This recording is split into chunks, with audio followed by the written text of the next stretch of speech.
Hello again. What did I hear? Less than, 3 months ago? The Chosen One. Yeah, he was talking about the incredible progress that they've made in Yemen and Somalia. Uh-huh. Yeah, how their foreign policies are really taking effect, and how we can look at those two countries as a sign of the progress that this administration has made. That was like 3 months ago. And what did we just learn? Well, we learned that those radical extremist Muslim terrorists, the ones that slaughtered people, innocent people in France, well, some of them were trained in Yemen. One of them had his passport left in his car, along with a flag of that wonderful part of the world, the Arab Peninsula. When is America going to wake up and realize that Saudi Arabia has been behind all of this for countless years? Their wealth was amassed based on their oil, and they used their wealth to further their ambitions. And what's their ambitions? Well, the return of the Ottoman Empire, the Caliphate, bringing Sharia law, not only to America, but to the entire world.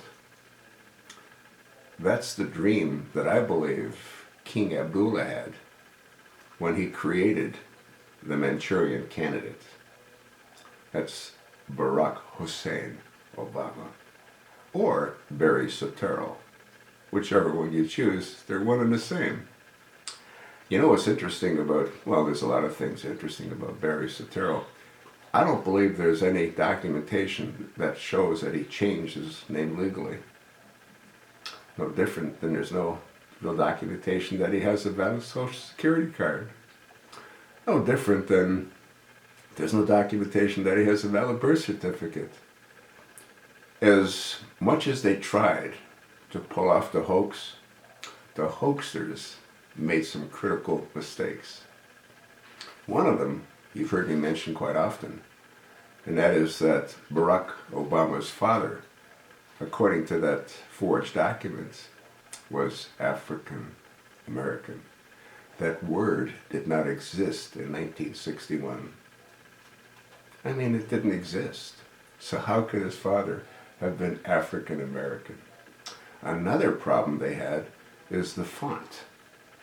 The font print on certain portions of that document didn't exist back in 1961. And there's a whole lot of other discrepancies. But does anybody care? No. You know why? Because there's too much power behind keeping Barack Hussein in power. Once again, I went off topic, but it's so difficult not to. You've got a commander-in-chief that didn't attend the services for the highest ranking general that was killed in Afghanistan. He didn't even acknowledge the death or the murder. Yet, he has no difficulty talking about Michael Brown. He has no difficulty in talking about other individuals that have been proven to be anything but normal. It's really frightening.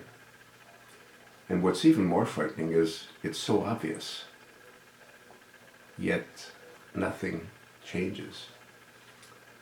I've said this a number of times. Have we heard the outcome of the military court in regard to Bowie Bergdahl? The guy that Obama gave, $5 billion for, and traded 5 radical extremist Muslim Arab terrorists for? I don't know. There's so much we don't know. But you know what? We're going to find out. I told you what I think. Let me know what you think.